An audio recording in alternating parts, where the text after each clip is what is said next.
Okay, I want you to picture a number. And it's a number so large that, it almost stops making sense the moment you say it out loud. $315 trillion. It's a number that doesn't just break the calculator, Yeah, it breaks the imagination. it really does. That's the current total of global debt.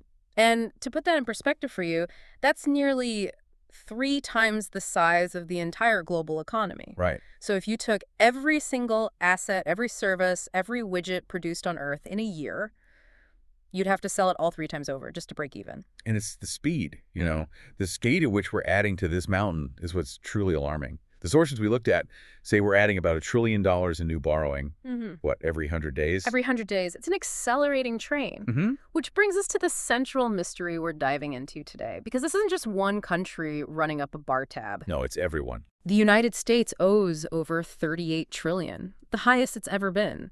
The EU, $14 trillion. Japan's at $9 trillion. Even, powerhouses like Germany or oil-rich places like Saudi Arabia are deep in the red. It's a universal condition. It's become the invisible scaffolding of the modern world. But that leads to the question that, honestly, it kept me up last night going through these notes. Okay. If everybody owes money, if the U.S. owes Japan, Japan owes Europe, Germany owes everyone else, who exactly are we paying? Who is the creditor? Right. Is there some master banker on Mars collecting all the interest? Exactly. No. Is there a grim reaper at the edge of the solar system holding the ledger? Because if the whole world is in debt, the math it feels like it shouldn't work. For every borrower, there has to be a lender. Right. That is what we call the debt paradox. And the answer is actually, I think, more unsettling than a Martian banker. Oh. There is no external creditor. The world doesn't owe money to anyone else. It owes it to itself. Owes it to itself. Okay, that sounds like a philosophical riddle. Or maybe just some clever accounting magic to make us feel better. It feels like that. But before we get into the mechanics of how that even works, and I know we have some myth-busting to do about China owning the U.S., I want to understand the how. How did debt go from being, something you do when you're broke to being the absolute foundation of the global economy? To understand that, we have to look at the history of the bond. And for that, we need to go back, way back to 1694. In England. This is really where the modern financial world was born. 1694. Okay, so set the scene for us. England is fighting a massive war with France, the 9 Years' War, and wars, as you can imagine, are incredibly expensive. Sure, you need to pay soldiers, build ships, buy gunpowder. And King William III is running out of gold. He is running out fast. And historically, when a king runs out of money, the playbook is pretty limited. You raise taxes, which makes people hate you. Or you just seize gold, which makes the rich people hate you. Exactly. And William had exhausted those options. So a group of merchants came to him with this radical new proposition. Okay. They said, we will lend you the 1.2 million pounds you need right now, but we don't want you to pay us back in a lump sum. They didn't want their money back. That seems counterintuitive for a merchant. They were playing the long game. They said, instead of repayment, we want you to pay us interest forever at 8%. And we want that interest payment backed by specific taxes on things like ships and beer. Wow. A permanent subscription to the government's tax income. Exactly. And they formalized this by creating a private corporation, a Bank of England. In return for the gold, the king gave them a piece of paper, a government bond, a promissory note. Yeah. But here's the key insight. What's that? The merchants could sell that piece of paper to someone else. Ah, so the debt itself became a product. It became a tradable asset. This is the crucial shift. Before this, debt was a personal relationship, a burden. After 1694, debt became a guaranteed stream of income. If I held the king's bond, I needed cash.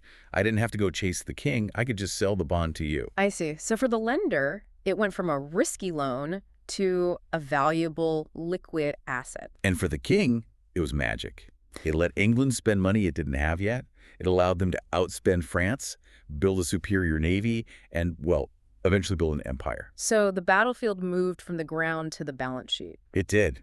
National debt wasn't a sign of weakness anymore. It was a superpower. So it's not, I failed to manage my money. It's, I have the credibility to leverage my future. Precisely. Credibility became the new currency. The more people trusted you, the more you could borrow, and the more powerful you became. Okay, so let's fast forward to today. The U.S. has leveraged that credibility to the tune of, what, $38 trillion? And this brings us to the elephant in the room, Yeah. Or maybe the dragon in the room, given the headlines. The China question. Right. If you go on social media, the narrative is crystal clear. China owns America. The fear is that one day Beijing will just call in the debt and the U.S. economy collapses. It makes for a very dramatic movie plot. It's got high stakes, a clear villain. But if you look at the actual data, it's mathematically false. Okay, let's bust this myth then. Who actually owns the United States? Let's break down that $38 trillion pie. First, you have to slice off about half of it. Roughly 50% is what we call intragovernmental debt. Intragovernmental? That sounds like the government owes money to the government. That is exactly what it is. Think about the Social Security Trust Fund. You pay your payroll taxes. The government doesn't stuff that cash under a mattress. Right. They spend it on current needs, roads, military, whatever. Yeah. And in exchange, the Treasury writes an IOU to the Social Security Administration. So it's like leaving a sticky note in your savings account that says, I owe me $100. Essentially, yes. It's an internal accounting mechanism.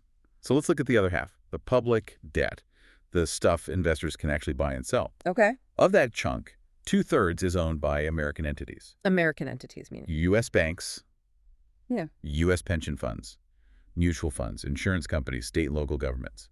If you have a 401k or a life insurance policy, there is a very high probability that you effectively own a piece of U.S. debt. So the scary creditor isn't a foreign adversary, it's my grandmother's pension fund. In large part, yes. Now, that leaves about 1/3 of the public debt, roughly $9 trillion. That is foreign held. And this is where the China owns this story really falls apart. Okay. Who's the top foreign holder? Want to take a guess? I mean, if it's not China, then I'm guessing Japan? Spot on. It's Japan. They hold roughly $1.2 trillion. China is second with about $800 billion.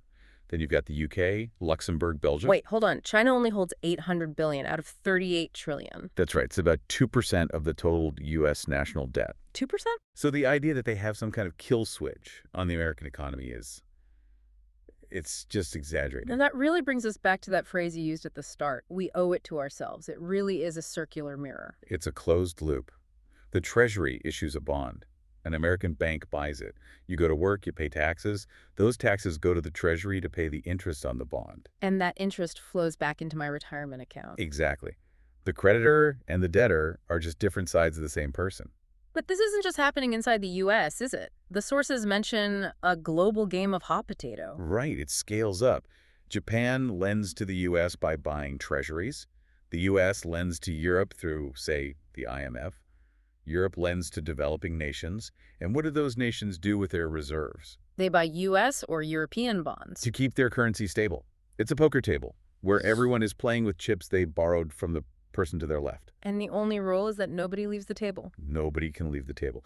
But we have to talk about the deeper layer here, the high priests of this system. The central banks, the Fed, the ECB. Yes, because they don't just manage debt, they manufacture it. And there's a point here that's really important to grasp.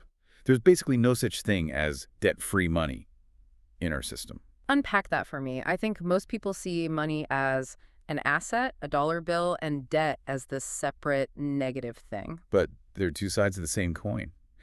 In a fiat currency system, money is created when a bank issues a loan. When you get a mortgage, the bank doesn't move gold into your account. They just type numbers into a computer. Right, they create it. They create it out of thin air. Oh. But that money only exists because you signed a promise to pay it back. So the money is the debt. Every single dollar is an IOU from someone to someone else. If all debt in the world were suddenly paid off, every mortgage, every bond, there would be almost no money left. Wow.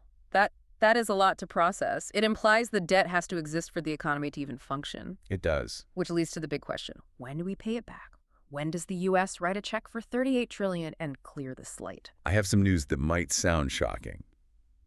Or maybe relieving. The answer is never. Never. Governments do not plan to pay off their debt. Not now. Not ever. Okay, hold on. If I told my mortgage lender, hey, I'm never paying off the principal, they would foreclose on my house.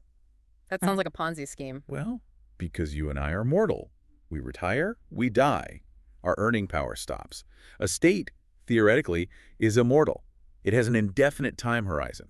So it's not a loan to be repaid, it's a A rolling subscription, you said. A rolling subscription to stability. When a bond comes due, what do? They issue a new one to pay for the old one. It's called refinancing. It's like paying off one credit card with another one forever. But surely there's a limit. You I can't know. just print promises forever. The limit isn't the total amount. The limit is the cost of the interest. As long as the economy grows faster than the interest payments, the shark keeps swimming.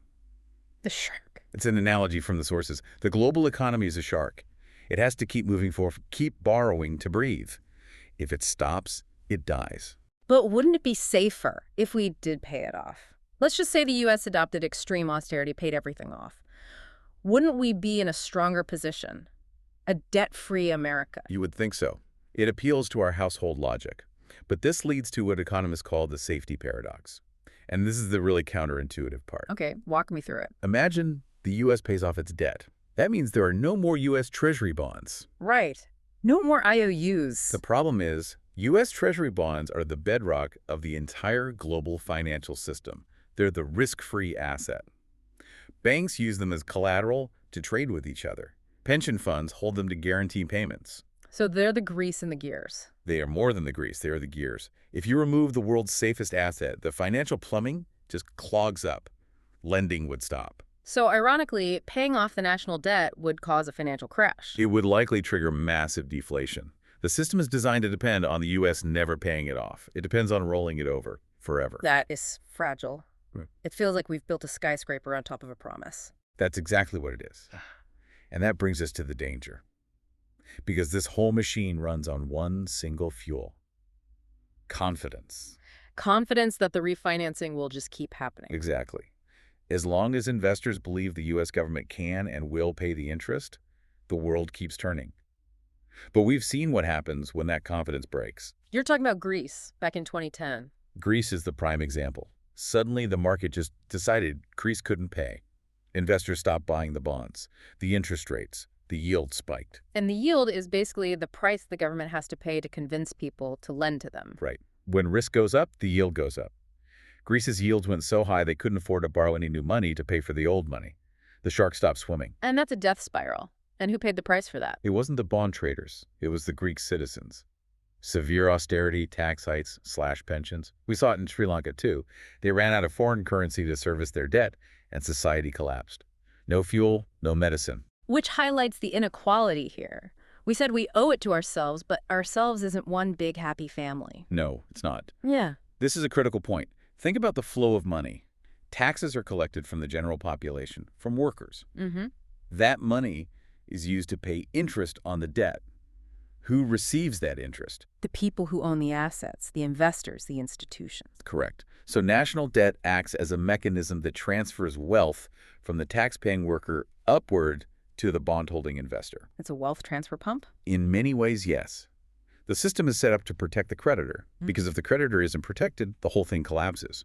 But when the music stops, the debtor, the public, bears the pain. It really forces you to rethink everything. We started this deep dive looking for a villain, a master banker in the shadows, but it seems like the villain is just the architecture of the system itself. Creditors aren't villains and debtors aren't victims. They're just two sides of the same engine. But that engine requires that one fuel we mentioned, confidence. It's a psychological game. So let's just recap, because we've covered a massive amount of ground. We started with $315 trillion. Right. A number that represents the total promises made by the world to the world. We learned this debt isn't an accident. It's a feature, born in 1694. We busted the myth that China owns the U.S. It's mostly us. And we covered the safety paradox, the bizarre reality that the system actually requires this debt to exist. We can't pay it off without breaking the machine. Which means the plan is just to keep the shark swimming forever. Keep refinancing. The line between debtor and creditor has blurred. Debt used to mean bondage. Today, it means balance. But balance is a very delicate thing. It is. And that leaves us with a pretty heavy thought. Ultimately, this whole $38 trillion structure, it's all just a story we've agreed to believe in. It only works because we believe it works. It's a promise that can't really be kept. Not in the sense of ever clearing the books. It's just a promise we all agree to keep believing in, because the alternative is silence. So the question isn't, who do we owe? The real question is, what happens on the day the world stops believing the story? That is the question. And on that note, we're going to wrap this deep dive. If your brain is hurting a little bit, don't worry. That just means you're understanding the global economy correctly. Thanks for listening, and we'll catch you on the next one.